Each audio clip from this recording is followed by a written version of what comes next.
Aș vrea să fac o mărturisire, pentru că stând pe scaun, Duhul lui Dumnezeu mă îndemna. Slujesc pe Dumnezeu de la vârsta de 14 ani. Văd aici mult tinere. Și vreau să vă spun că Dumnezeu vă iubește. A fost o perioadă când am venit în 2004 în Franța, în care nu aveam biserică. Frații de aici, nu știu ce se întâmplase atunci, nu ne adunam. Eram nou pe calea credinței. Și am început, dragostea mea a început să se răcească pentru Dumnezeu. Început să trăiesc în destrăbălare. Început să mă aproape să devin ca un om din lume. Și atunci Dumnezeu m-a binecuvântat cu un copilaș, cu 5 copii. Și Dumnezeu m-a binecuvântat cu un copil.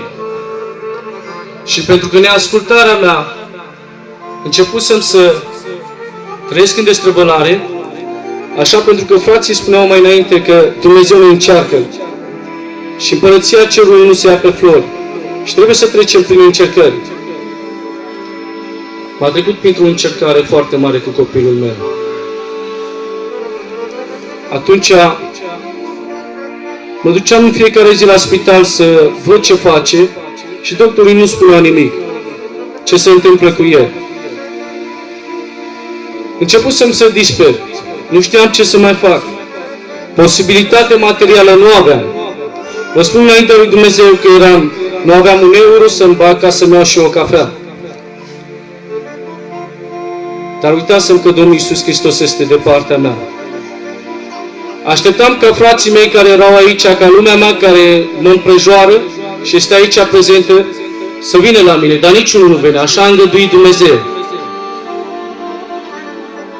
Și atunci mă pomenesc într-o zi cu cumnata mea mare, cu Aurelia, am dus la spital. Trebuia să așteptăm răspunsul de la un doctor. Și doctora specialistă a venit la noi și ne-a spus: istoria este mare, dar vreau să mă limitez. Copilul tău suferă de SIDA. Este bolnav de SIDA. Vă mărturisesc înaintea lui Dumnezeu că am simțit că nu mai am putere în mine. Am simțit că lumea din jurul meu plecase. Nu mai simțeam nicio putere în mine. Nu mai aveam nicio nădejde. Uitasem că nădejdea Domnului Iisus Hristos care era în noi ne putea ajuta. Dar Dumnezeu, pentru că este mare și a vorbit chiar și prin gura măgăriței, spune cuvântul lui Dumnezeu, a venit și m-a îndemnat prin cumnata mea cea mare și mi-a spus: încrede-te în Domnul și garantat răspunsul se va schimba.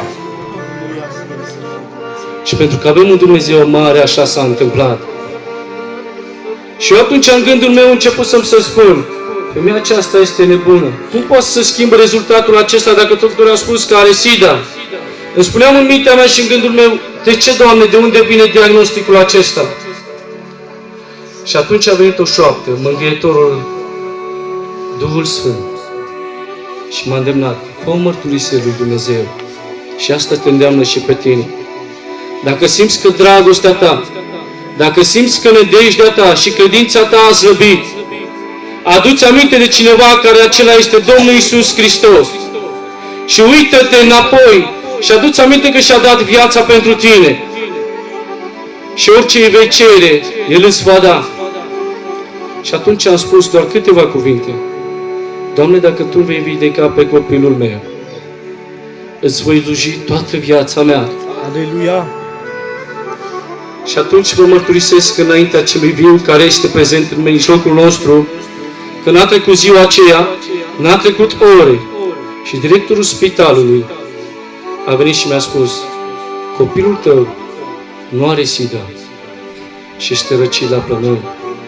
Fraților, eu cred că aici, în mijlocul nostru, nu este niciunul care Dumnezeu să ne fi făcut un bine. Dar îndemnul care l-aș avea astăzi este că nu trebuie să uităm binele acela. Nu trebuie să-L uităm pe Dumnezeu de unde ne-a scos. Frații ne îndemneau și ne spuneau că nu trebuie să ne pierdem credința. Spunea cuvântul lui Dumnezeu că dacă ați avea credință cât un grăunte de muștar, ați porunci dudului să se dezrădăcineze și vă va asculta. Dumnezeu este mare în viața noastră, dar depinde de tine și de mine. Depinde de noi, fraților. Aș vrea să rămân la un singur verset și după care să facem o rugăciune. Cine vrea să mă urmărească și dacă vreți să ne ridicăm pe picioare,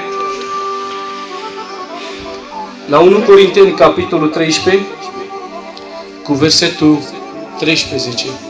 Un singur verset. 1 Corinteni, capitolul 13, cu versetul 13, cine vrea să urmărească. Deci spune așa: acum dar rămână aceste trei: credința, nădejdea și dragostea, dar cea mai mare dintre ele este dragostea. Ocupați-vă locurile. Îndemnul care l-aș avea astăzi este că dacă simți că dragostea din tâi s-a răcit, dacă simți că nădejdea ta în Dumnezeu nu mai este, dacă simți că credința nu mai e în Dumnezeu, îndemnul care l-aș avea astăzi, vreau să te îndemn ca să vii în rugăciune, să ceri din nou Domnului: Doamne, dacă am răcit pe calea Ta, îndreaptă-mă din nou și mărește-mi credința. Aș vrea să rămân la aceste cuvinte și zic ca Domnul să vă binecuvinteze. Amen.